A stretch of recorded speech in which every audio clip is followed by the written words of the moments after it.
Primera de Juan, estudio de Primera de Juan.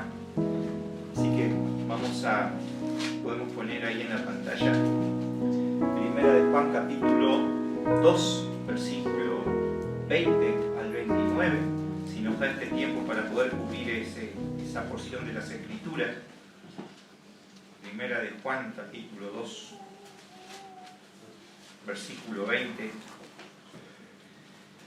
Y dice así la palabra de Dios: pero vosotros tenéis la unción del Santo y conocéis todas las cosas. No es escrito como si ignoraseis la verdad, sino porque la conocéis y porque ninguna mentira procede de la verdad. ¿Quién es el mentiroso sino el que niega que Jesús es el Cristo? Este es el anticristo, el que niega al Padre y al Hijo. Todo aquel que niega al Hijo tampoco tiene al Padre, y el que confiesa al Hijo tiene también al Padre. Lo que habéis oído desde el principio permanezca en vosotros. Si lo que habéis oído desde el principio permanece en vosotros, también vosotros permaneceréis en el Hijo y en el Padre. Y esta es la promesa que Él nos hizo, la vida eterna.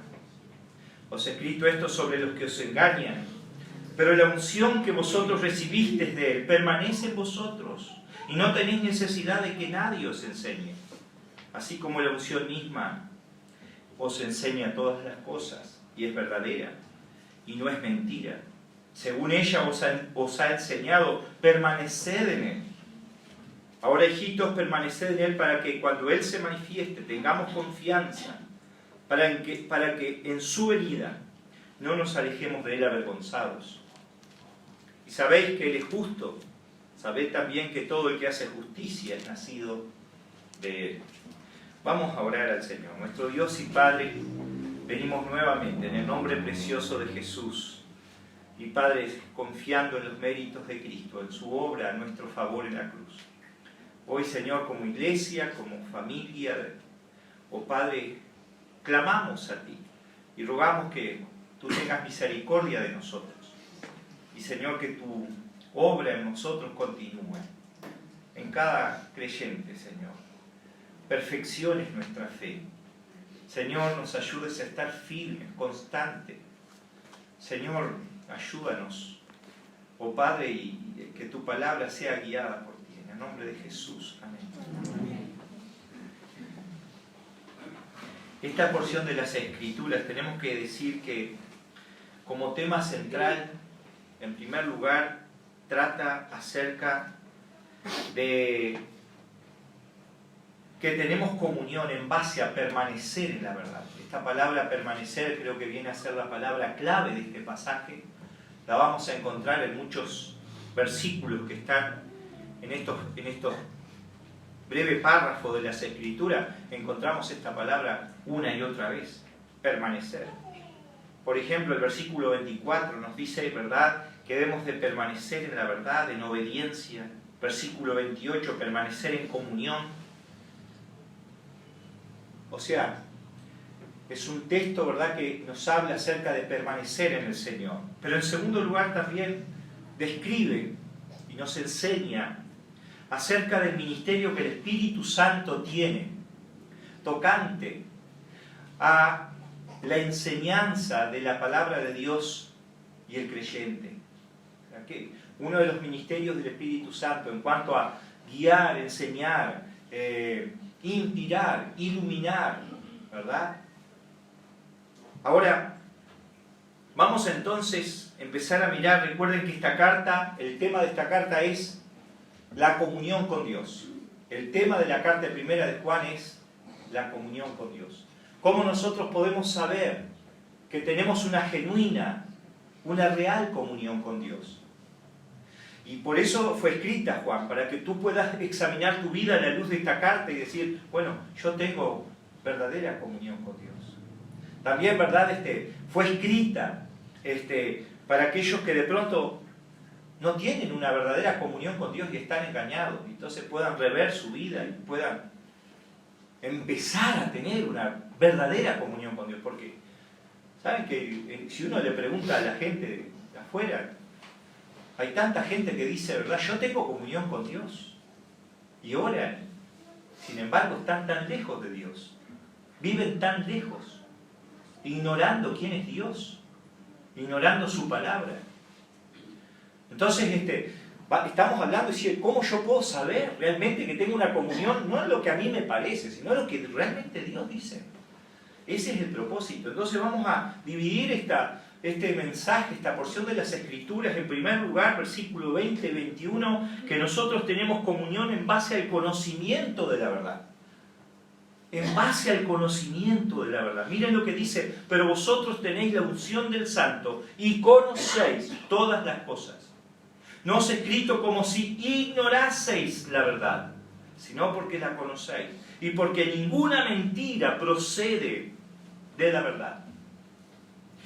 Eso me hace recordar cuando el Señor Jesucristo, en la parábola del buen pastor, en Juan capítulo 10, hace una distinción de sus ovejas. Y el Señor Jesús dice allí en Juan capítulo 10, por ejemplo en el versículo 4, y cuando ha sacado fuera todas las propias, va delante de ellas, y las ovejas le siguen, porque conocen su voz.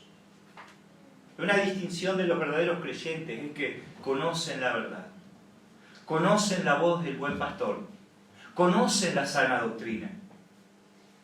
Es lo que está diciendo Jesús. Por ejemplo, continúa diciendo el versículo 5, mas al extraño no seguirán, sino huirán de él, porque no conocen la voz de los extraños.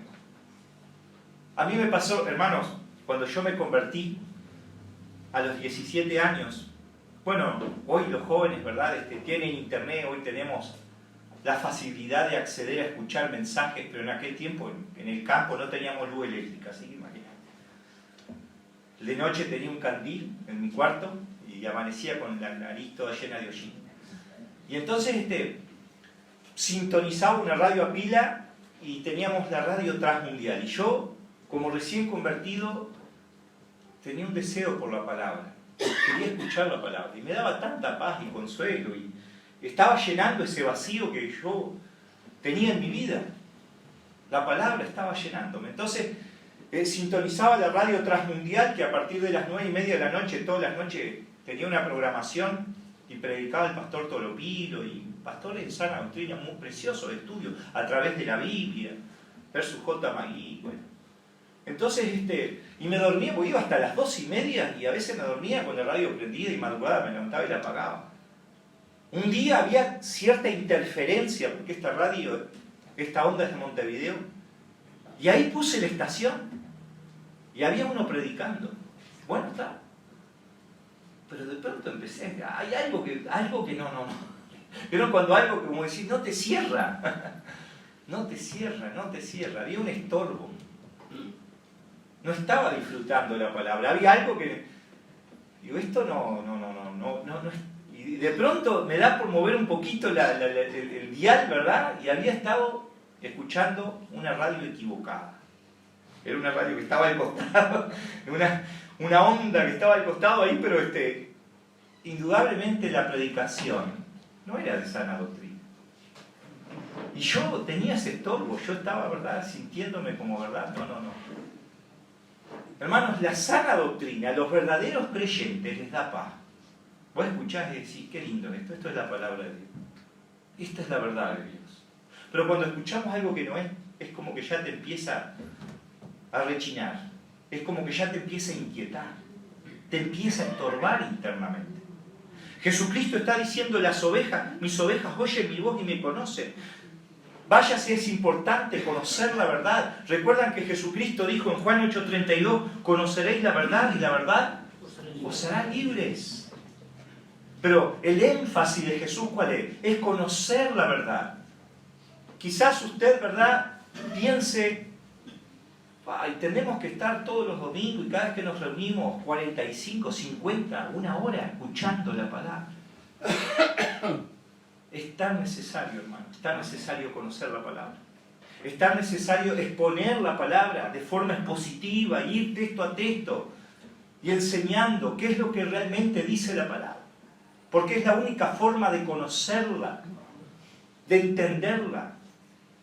Los apóstoles, por ejemplo, la iglesia primitiva se reunía y dice que estaban horas predicando. ¿Recuerdan el apóstol Pablo que hasta la madrugada predicaba? Y perseveraban en la enseñanza de los apóstoles. Jesús hace ese énfasis, debemos de conocer. Ahora, y uno puede preguntar, ¿conocer para ser libres de qué? Y del engaño. Hay tanto engaño, hermano. Hay tanta...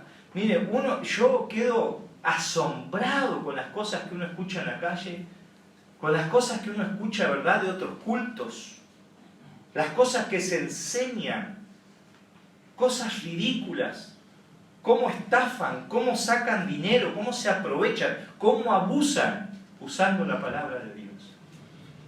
Y los que no saben, los que no conocen la verdad, están ciegos. Están ahí, ¿verdad? Y no se dan cuenta. Pero cuando uno conoce la verdad, hermano, es imposible que venga uno de estos falsos profetas, falsos maestros, falsos pastores a engañarte o a querer sacarte la plata. Entonces, nos hará libre del pecado, porque la verdad de Dios nos hace libre del pecado. Conocer la verdad también nos hace libre de la condenación. Conocer el Evangelio. Ahora luego dice allí, ¿verdad?, volviendo al texto, primera de Juan, pero vosotros tenéis la unción del Santo. ¿Vieron? Esta referencia al Espíritu Santo, la unción, es una referencia al Espíritu Santo. Y luego dice, conocéis todas las cosas. Y yo pensaba, ¿verdad?, un cristiano no es un filósofo, no es alguien que anda buscando la verdad, es alguien que tiene la verdad, que encontró la verdad. El apóstol Juan le está diciendo a estos creyentes, ustedes conocen la verdad, ustedes tienen la verdad, ustedes han encontrado la verdad. Por eso nosotros como cristianos no somos filósofos. Jesús nunca citó ningún filósofo, ¿no? Porque nosotros, a diferencia de andar buscando la verdad, la hemos encontrado. Es lo que Juan le está diciendo, ustedes tienen la verdad, han conocido la verdad. Esta verdad no era algo místico, no era un misterio, no era una voz interior en estos creyentes que en algún momento se manifestaba y los guiaba, sino se refiere a la palabra escrita, la palabra revelada, la palabra de Dios. ¿Dónde está la verdad, hermano? La verdad está acá. Es la palabra de Dios. Y esto es tan importante. Yo conozco tanta gente, ¿verdad?, que se guía por una voz mística que los guía y dice, no, pero a mí yo me guío por el Espíritu Santo. Y a mí el Espíritu me habla y me dice qué es lo que tengo que hacer, a dónde ir. Y hace un tiempito atrás, ¿verdad?, le decía a una joven, digo, pero mirá que lo que me estás diciendo va en contra de la Biblia. Y si el Espíritu Santo reveló las Escrituras, no puede enseñarte algo que va en contra de lo que Él mismo enseñó. Ese no es el Espíritu de Dios. Además yo le decía, ¿cómo vos podés estar segura que es el Espíritu Santo? ¿Y cómo no sabés si es un demonio o es el diablo? Entonces, hermanos, no. Cuando estamos hablando de conocer, ser guiados por la verdad, es la palabra escrita. Es la palabra de Dios. Aquí estamos reunidos para escuchar la exposición de las Escrituras, la exposición de la verdad. Jesucristo dijo, tu palabra es verdad. Esta es la verdad, la Biblia. Y luego dice, ¿verdad?, en el versículo 20, pero vosotros tenéis la unción del Santo y conocéis todas las cosas. Dice, pero dice, pero vosotros, versículo 20, pero vosotros, me gusta esta afirmación, pero vosotros tenéis la unción. Ahora, cuando dice vosotros, ¿a qué se está refiriendo el apóstol Juan? ¿A qué? Y a vos, nosotros, dice Carlito, ahí está. No anduvo con rodeo. Y si dice a nosotros. No se está refiriendo a un grupo selecto, ¿verdad?, de iluminados, de superapóstoles o superpastores o profetas. No. Juan le está hablando a la congregación. Juan le está hablando al pueblo, a la iglesia. Ustedes, ¿qué tienen? La unción. Ustedes tienen la unción. ¿Y saben por qué hago en énfasis esto, hermano? Porque capaz que alguno no conoce mucho de lo que creen otras religiones, ¿verdad? Pero hay iglesias que enseñan que ahí viene el ungido de Dios. Y entonces viene el pastor y entra y se saca el saco y lo revolea y la gente cae, porque tiene la unción. Esas cosas se ven en la televisión, usted entra en internet, o agarra y sopla, ¿verdad? Y la gente se cae porque es el ungido. Ahí viene el ungido, porque solamente hay un grupo selecto dentro de esa iglesia que están ungidos, ¿verdad? Y tienen la unción, ¡pah! Mirá la unción, y todos casi como que lo quieren tocar porque derrama unción. ¡Qué engaño, hermano! La palabra de Dios enseña otra cosa totalmente diferente. La Biblia no dice que hay en la iglesia hay solamente algunos ungidos. No, todo creyente tiene la unción. Y no importa que seas nuevito en la fe o tengas muchos años, no importa quién seas, si sos un verdadero hijo de Dios o hija de Dios, tenés la unción morando en ti. Tenés la unción. Vosotros tenéis la unción. ¿Saben que en el Antiguo Testamento el Espíritu Santo, ¿verdad?, nos enseña que sí, el Espíritu Santo había ungido, había una unción especial sobre ciertos individuos? Por ejemplo, profetas, reyes, sacerdotes. Y inclusive a veces eran usados por un tiempo y a veces el Espíritu Santo se iba. Pero sin embargo en el Nuevo Testamento la Biblia dice que todo creyente tiene la unción. Todo. Por eso el apóstol Pablo dice en 1 Corintios 12, versículo 13, que todos los creyentes hemos sido bautizados por un solo Espíritu. O sea, está refiriéndose al momento que vos recibiste el Espíritu Santo cuando creíste en el Señor Jesucristo como tu Salvador.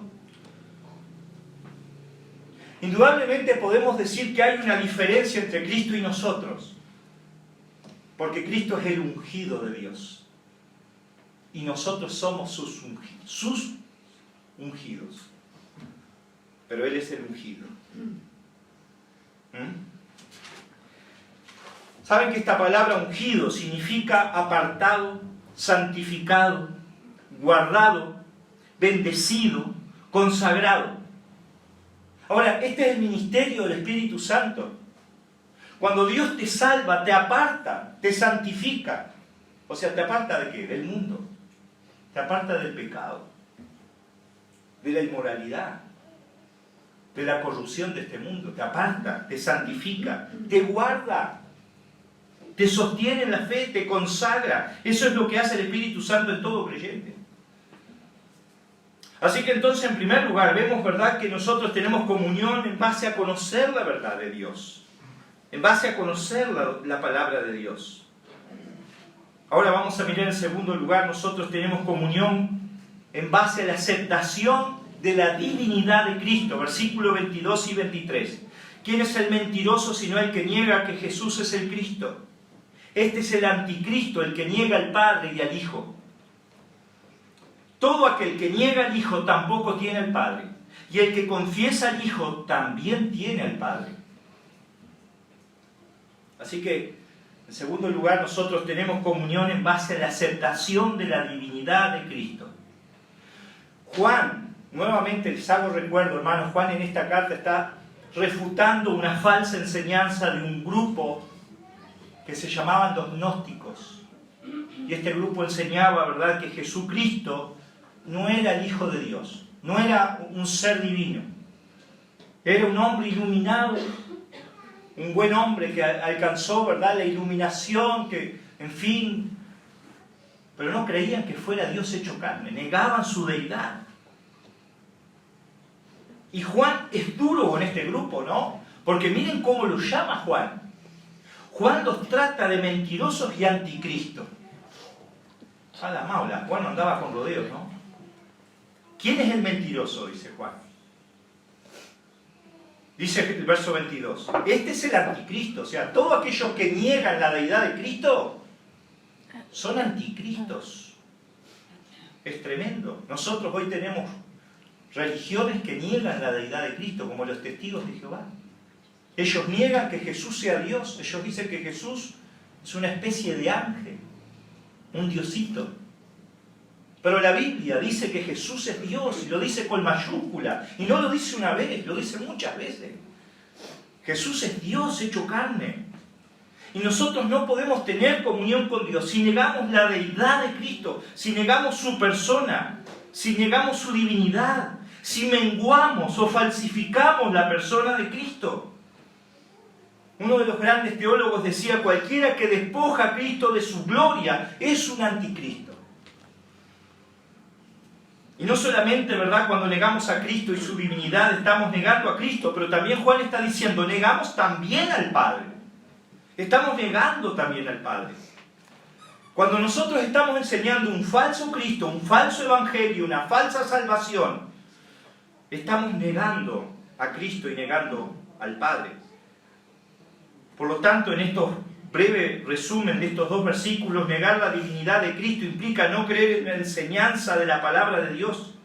Negar a Cristo, negar al Padre, ser mentiroso, ser anticristo y torcer la verdad. En tercer lugar, hermanos, nosotros tenemos comunión con Dios en base a permanecer en la verdad. Versículo 24. Lo que habéis oído desde el principio permanezca en vosotros. Si lo que habéis oído desde el principio permanece en vosotros también, vosotros permaneceréis en el Hijo y en el Padre. Miren cómo Juan comienza este versículo, ¿verdad? Lo que habéis oído desde el principio. ¿Y por qué? Recuerdan que Juan escribió el Evangelio de Juan también. Nosotros estamos en la epístola, pero Juan escribió antes el Evangelio de Juan. Y Juan comienza en el Evangelio de Juan, Juan capítulo 1, versículo 1, ¿cómo comienza? En el principio. Creó Dios los cielos. En el principio el Verbo, y el Verbo era con Dios, y el Verbo era Dios. Y empieza a desarrollar el Evangelio, empieza a presentar a Cristo. Y entonces, hermanos, Juan, ¿verdad?, empieza a hablar acerca, les hace recordar el Evangelio que él les enseñó al comienzo. Y en otras palabras, ¿por qué este versículo, ¿verdad?, está a continuación antes de una exhortación dura hacia los falsos maestros, hacia los anticristos, hacia, ¿verdad?, los grupos falsos que distorsionan la persona de Cristo? Porque la mejor manera de no ser engañado es permanecer en la verdad. La mejor manera de no ser engañado, hermano, es permanecer en la verdad. Es permanecer en el mensaje original. Es no cambiar. O sea, Juan está diciendo el mensaje no ha cambiado. Permanezcan en el mensaje que ha sido original desde el principio. Juan está diciendo el mensaje es el mismo, el que aprendieron. Hace poco un pastor me contaba que fue una conferencia de pastores. Y el orador, el pastor que iba a traer la enseñanza en esa conferencia, dice, bueno, hermano, esta semana vamos a estar escuchando la palabra de Dios, pero les tengo que decir algo. No van a escuchar nada nuevo. Si vinieron aquí pensando que iban a... Lo que voy a traerles es el mensaje que ya está escrito y que ya han escuchado. Que ya han escuchado. Porque el mensaje, hermano, no ha cambiado. Juan está diciendo, ustedes deben permanecer en el mensaje original, en la sencillez de la verdad del Evangelio. En la sencillez de la verdad del Evangelio. ¿Saben, hermanos? Quiero decir que hay hombres, o sea, los hombres siempre son atraídos por un mensaje nuevo. O sea, el hombre es atraído por algo nuevo. Digo el hombre en términos generales. No sé si sea un invento nuevo, un auto nuevo. Lo nuevo, ¿verdad? Los descubrimientos nuevos. El hombre siempre es atraído. Y así también en cuanto a la verdad del Evangelio. Juan está diciendo, no hay un Evangelio nuevo. Pero muchos hoy se ven atraídos por algo nuevo, un mensaje nuevo. Y entonces que se tuercen de la verdad para escuchar nuevos evangelios. Y es lo que la palabra de Dios nos decía en 2 de Timoteo, capítulo 4, versículo 3. porque vendrán tiempos cuando no sufrirán la sana doctrina. Ustedes saben que esta palabra sufrir, sufrirán, no sufrirán, es la palabra griega anejomais. ¿Qué significa?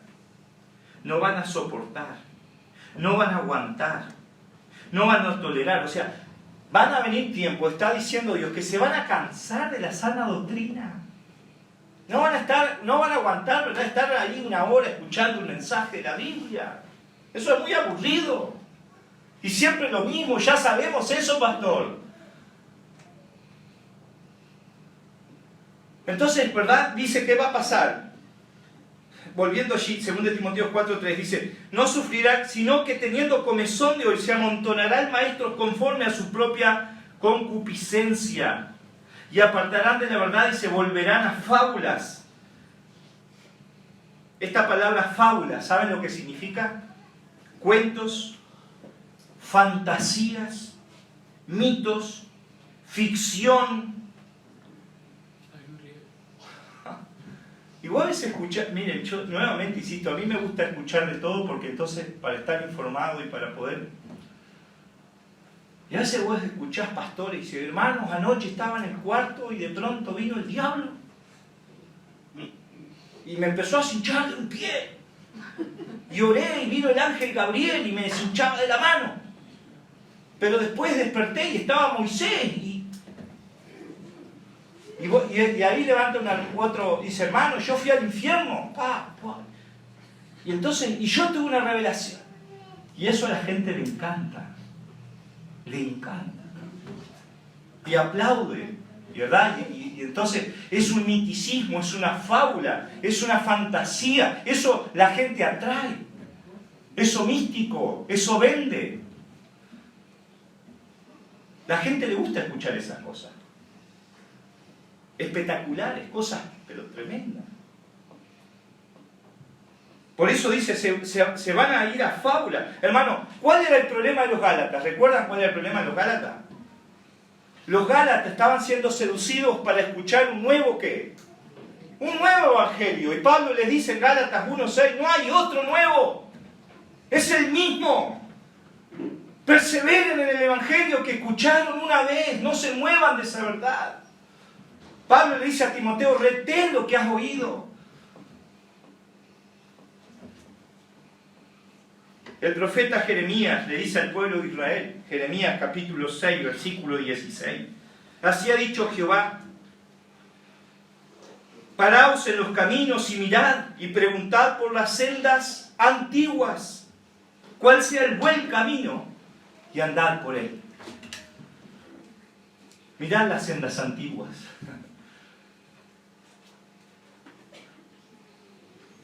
Ahora, volviendo allí al texto,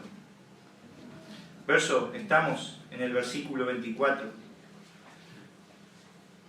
Usted ponga atención que este versículo, solamente en este versículo aparece 3 veces la palabra perseverar. 3 veces. Lo que habéis oído desde el principio permanezca, perseverar, no, permanecer. Luego dice, ¿verdad? Permanecer, si lo que habéis oído desde el principio permanece en vosotros, también vosotros permaneceréis en el Hijo y en el Padre. Así que 3 veces se está enseñando esta palabra permanecer. ¿Sabe que esta palabra permanecer es la palabra meno, que significa quedarse en un lugar, en un estado? Morar. Algo perdurable, algo que persiste, algo perseverante. Ahora, esto, ¿cómo podemos relacionar? Lo que está diciendo el apóstol Juan es que nosotros permanezcamos en la palabra, permanezcamos en la verdad. Y podríamos pensar en tantas cosas la Escritura nos exhorta a permanecer. En la misma carta de Juan, en 1 de Juan 4:16, dice que debemos de permanecer en el amor. El Señor Jesucristo nos exhorta en Juan 15, versículo 5, que hemos de permanecer en Él. Santiago 1:25 dice, sino el que permanece en la ley, aquel que no es oidor olvidadizo, sino que permanece en la Escritura. 1 Juan 3:24, permanecer en Dios. 1 Juan 2:24, que hemos de permanecer en lo que hemos aprendido. En el contexto del 2 de Juan, versículo 1 y 2, permanecer en la verdad. De hecho, Juan se goza, ¿verdad? Porque en la segunda carta dice, mucho me regocijé hallando a alguno de tus hijos andando en la verdad. O sea, permaneciendo en la verdad. Una de las cosas, hermanos, que yo siempre les digo y les reitero a los hermanos acá, me da mucho gozo cuando alguien se convierte y retoma los caminos de Dios, y es un gozo. No solamente es un gozo para la iglesia, es un gozo para Dios. Dice, hay gozo en el cielo cuando un pecador se arrepiente. Pero una de las cosas que a mí también me da gozo, ¿saben qué? Y usted debiera también, es de ver la permanencia de sus hermanos. Amén. Qué lindo, ¿verdad? Decir, bueno, gracias a Dios, hermano. Y reencontrarnos día, domingo a domingo, ¿verdad? Y aún aquellos hermanos que sabemos capaz que todavía ya por su salud no pueden, pero permanecen en Cristo. Eso también nos debe dar gozo, así como el apóstol Juan. Interesante que en la exhortación, en el versículo 24, lo que habéis oído al principio, permanezca en vosotros. ¿Vieron este énfasis? Dice, en vosotros. O sea, el énfasis acá no solamente significa conocer la verdad, sino vivir la verdad. Que la palabra se haga viva en nosotros. Que vos vivas la palabra. Porque vos podés saber mucho de la palabra, pero la estás viviendo, hermano. La palabra tiene vida en tu vida. Es viva. Se ve el Evangelio en tu vida. Ese es el énfasis. Es vivir en la sencillez del Evangelio. Ahora, continuamos entonces. Otro punto, ¿verdad? Que nosotros debemos de tener comunión en base a la permanecer confiados en las promesas de Dios. Tenemos comunión cuando nosotros permanecemos confiados en la promesa de Dios. Versículo 25. Y esta es la promesa que Él nos hizo, la vida eterna. Esa es la promesa que Él nos hizo. Interesante porque dice el versículo 25, esta es la promesa que Él. Me gustaría ver primero quién nos promete eso. Y lo primero que quiero decir, no hay nadie ni nada en el mundo que te pueda dar esta promesa. Nadie. No es María. No son los apóstoles. No es ningún santo. No es Mahoma. No es Buda. No es José Smith. Es Cristo. Es Él. Él nos dio esta promesa. ¿Vos querés vida eterna? Andá a Él. Hechos 4:12. No hay otro nombre dado a los hombres por el cual podamos ser salvos. Jesucristo. No hay otro. No hay otro camino. Es Él. La vida eterna está en Él. Pero lo otro maravilloso que yo veo, hermano, es que tampoco nadie ni nada puede darte tal semejante promesa. Y yo te pregunto, hermano, quiero que pienses conmigo, razona un poquito. ¿Qué tesoro o gloria terrenal se puede comparar a la vida eterna?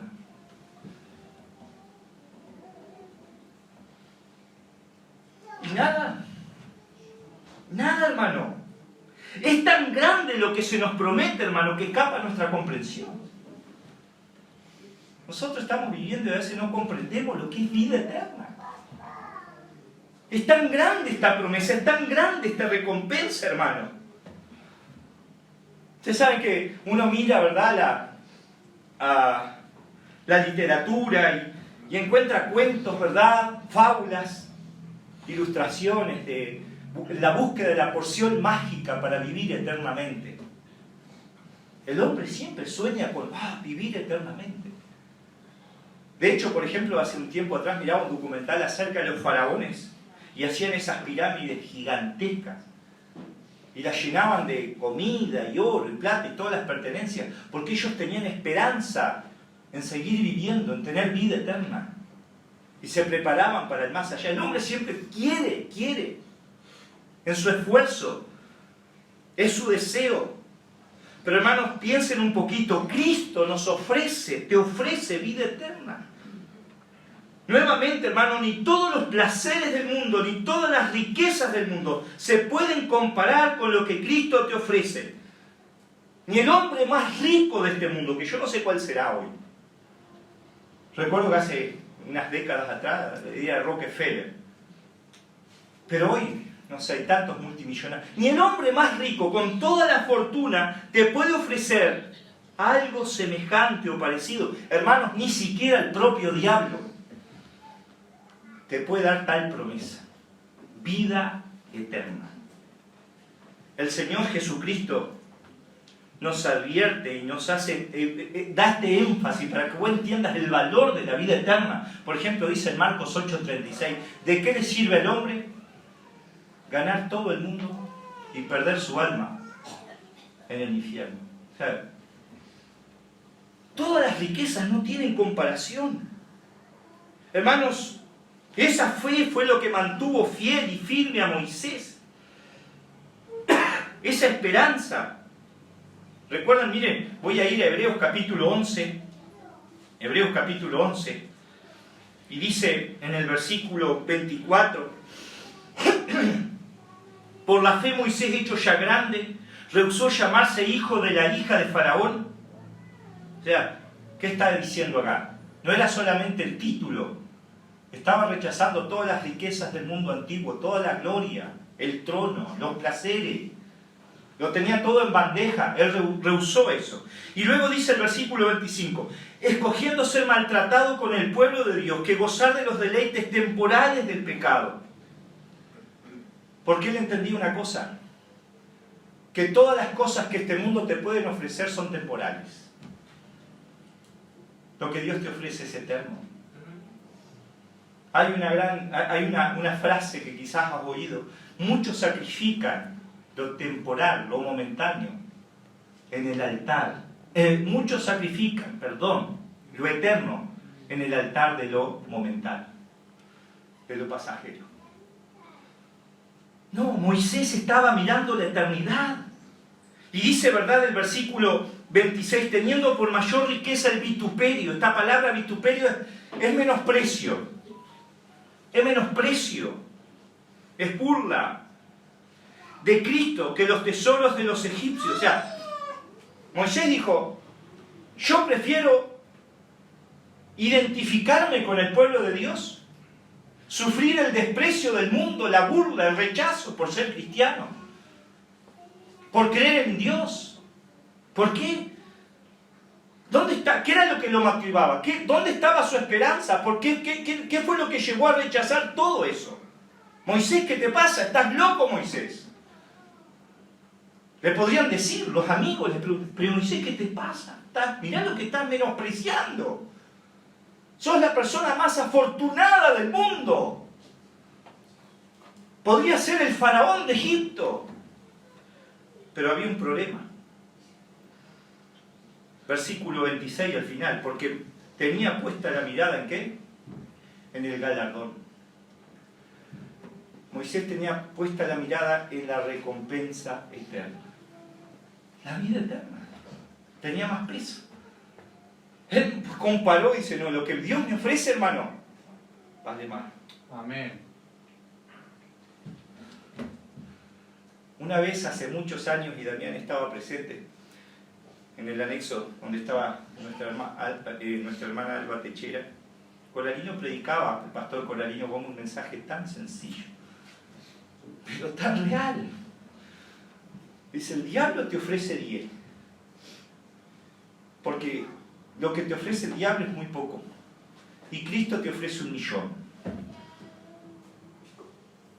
¿Con cuál te vas a quedar? Hacía esa comparación, ¿verdad? Y si vos te quedás con los 10 del diablo, sos tonto, decía, con ese acento horrible, sos tonto.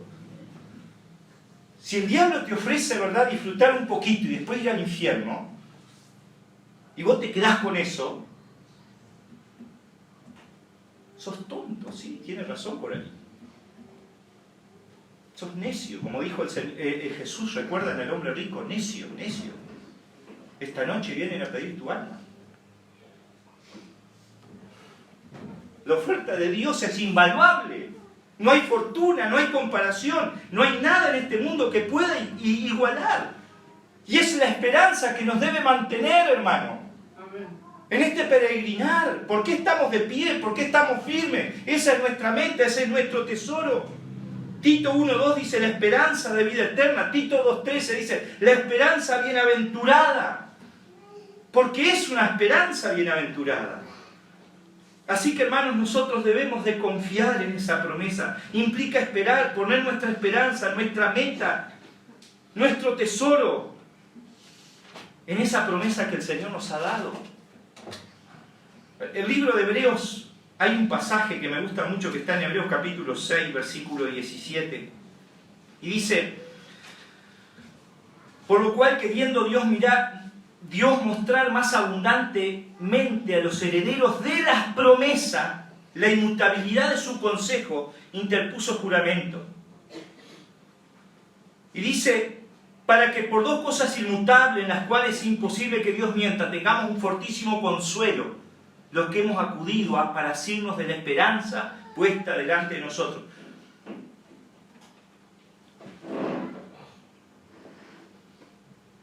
La cual tenemos como segura y firme ancla del alma que penetra hasta dentro del velo. Hermanos, en resumen, cuenta porque nos queda, ¿qué es lo que está diciendo el escritor de los Hebreos? Primero está diciendo las promesas de Dios son confiables, son seguras, Dios no miente. Hermano, esto no es algo, no son palabras del aire, vos podés creerlo. Podés estar seguro que si Dios lo prometió, lo va a cumplir. Es seguro, es confiable. Es Dios el que lo promete, no es un hombre. Dios es confiable. Pero lo segundo es que dice que vos tenés que anclar tu alma en esa promesa. Usted sabe, hermano, el ancla es algo que usan los barcos. ¿Y para qué usan un ancla el barco? Para que el mar no se lo lleve. Los vientos no se lo lleven, las olas no lo arrastren del lugar donde el barco quiere estar. El ancla lo deja estable en un lugar. Ahora este mundo, el pecado, las tentaciones te arrastran, te empujan, te llevan. Te quieren llevar a una condenación. Te quieren hundir.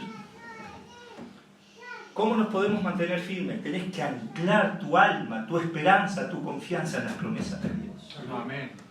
Eso es lo que está diciendo. Entonces, hermanos, nosotros tenemos comunión en base, ¿verdad?, a la promesa de la vida eterna. ¿Y saben que esta promesa de la vida eterna, hermanos, no es una promesa no es una referencia a durabilidad de tiempo? No es diciendo, bueno, es vida eterna, no. ¿Y saben por qué, hermano?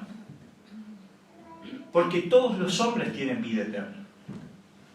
Creyentes y no creyentes. La diferencia es esta. Algunos van a tener una vida eterna en el infierno.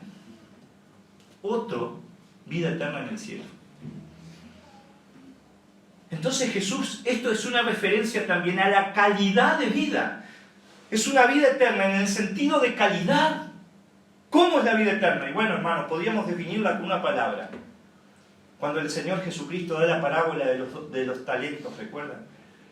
Le dijo a aquel siervo fiel, entra al gozo de tu Señor. Yo creo que esa palabra resume lo que es la vida eterna. Vos sabés que el día que entres al cielo vas a entrar al gozo.